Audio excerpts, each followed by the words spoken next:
एक बड़ी खबर जो अब ओम शांति ज़रूर हम कहेंगे, जो भी समय में देख रहे हैं हमारे जवानों के लिए जो वीर गति को प्राप्त होते हैं, जो हमेशा देश की रक्षा के लिए अपने प्राणों की आहुति देते थे। जिस तरह से सिक्किम की बात करें, जिस तरह से त्रासदी आई थी और त्रासदी में सेना के जवान भी बह गए थे। बताना चाहेंगे पूरी खबर। पता 22 सैनिकों में से 8 के शव बरामद हुए हैं। भारतीय सेना ने की है पुष्टि। बताना चाहेंगे शनिवार देर शाम को बताया, रक्षा मंत्रालय ने पुष्टि की कि तीसी नदी के बहाव क्षेत्र में विभिन्न क्षेत्रों से अब तक बरामद किए गए 30 शवों में से 8 भारतीय सेना के सैनिकों के हैं। यानी जिस तरह से त्रासदी आई, कई लोगों ने अपनी जानें गंवाई थी, किस तरह से बह गया था वो पूरा एरिया और किस तरह से दिल दहल गया था वो मंजर जो लगातार सोशल मीडिया की सुर्खियां बना हुआ था। उसी में हमारे सेना के जो जवान थे वो भी लापता हुए थे। 22 सैनिक जो थे, जिनमें से 8 के शव बरामद कर लिए गए।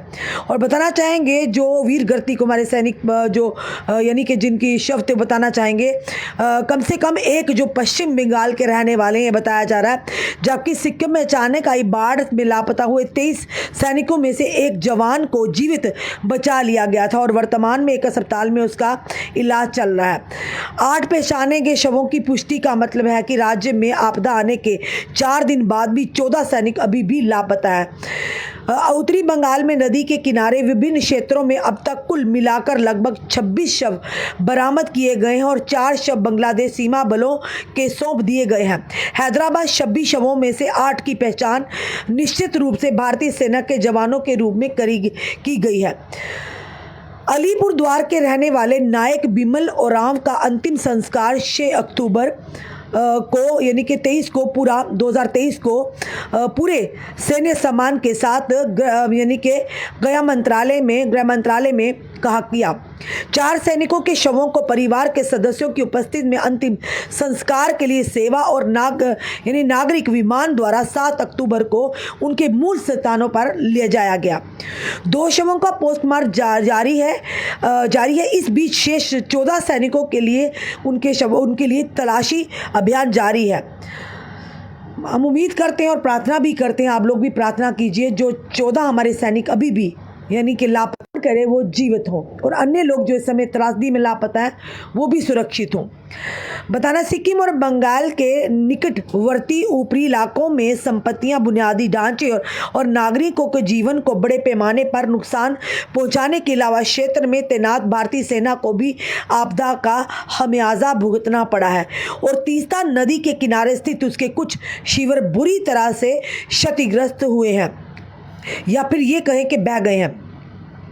राज्य की राजधानी गंगटोक से लगभग 30 किलोमीटर दूर सिंगताम के पास बुर्गदांग में एक वाहन पार्किंग क्षेत्र अचानक बाढ़ से यानी सबसे अधिक प्रभावित हुआ, जहां 23 सैनिक और 39 वाहन रात भर अस्थायी रूप से रुके थे, जो कि उस एरिया के यानी कि इस त्रासदी की गोद में डूब गए, उग्र तीस्ता में बह गए थे। बताना चाहेंगे कि फिलहाल यहाँ सेना के अधिकांश वाहन डूबे हुए हैं। उनके नीचे 30-40 फीट तक ऊंची गाद और मिट्टी जमा पाई गई है। भारतीय सेना बीआरओ के साथ एनडीआरएफ, राज्य आपदा राहत टीमें, अर्धसेना बल, पुलिस, नागरिक प्रशासन और सिक्किम और उत्तरी बंगाल की स्थानीय आबादी द्वारा शुरू किए गए संयुक्त खोज और बचाव अभियान के परिणाम अब तक बहुत उत्साहजनक नहीं रहे हैं। फिलहाल लापता लोगों को बचाने के संदर्भ में भी पूरी तरह से टीमें ये काम कर रही हैं। ये अभी तक की जो बड़ी खबर है कि जिस तरह से बताया था कि किस तरह से सिक्किम में जो कि एक त्रासदी आई थी, जिस त्रासदी में लोगों की जिंदगियां अस्त व्यस्त हो चुकी थी, लोगों की जानें दी गई, जिसमें हमारे सेना के जो शिविर थी वो भी क्षतिग्रस्त और बह गए, जिसमें हमारे सेना के 22 जवानों के लापता होने की खबर थी। उसमें से बड़े ही दुख के साथ ये खबर हम आपके समक्ष ला रहे हैं। उनमें से 8 हमारे सेनाओं के जो सेना के जवान उनके शव जो बरामद कर लिए। अभी 14 जो हमारे सेना के जवान हैं उनकी तलाश जारी है। हम भगवान से प्रार्थना करते हैं कि जितनी भी वहाँ पे इस समय त्रासदी में जो लोग लापता हुए हैं, भगवान करे वो जीवित हो, वो कहीं ना कहीं जीवित ज़रूर हो, किसी भी हाल में हो पर जीवित हो, ताकि हमारे देश की सेना, एक भी सैनिक का नुकसान यानी कि देश का नुकसान। और जल्द से जल्द ये प्रार्थना करेंगे कि जो त्रासदी आई है, जो आपदा सिक्किम में आई है, कहीं भी इस तरह की त्रासदी हो सकती है, मिलकर पूरा देश इस समय प्रार्थना करे कि जल्द से जल्द वो फिर से पुरानी वाली यानी अच्छी स्थिति में आ सके, क्योंकि ये त्रासदी कहीं भी आ सकती है। और इस त्रासदी ने जो तबाही मचाई, वो तबाही का मंजर साफ तौर पर आपने देखा था, किस कदर पूरा 30 से 40 फुट नीचे यानी कि किस तरह से ज़मीन ढह गई थी उस बहाव से, जिस नदी के बहाव ने किस तरह से यानी पूरा एरिया कोई बहा कर ले गया था, जहाँ पर एक पार्किंग प्लेस था जिसमें हमारे जवान भी थे और लगभग यानी कि 22 जवान जो कि लापता हुए थे, जिनमें से अफसोस के साथ, दुख के साथ ये खबर आप तक ला रहे हैं कि अभी 8 जो जवानों की फ़िलहाल शव बरामद कर ली गई और 14 की अभी भी तलाश जारी है।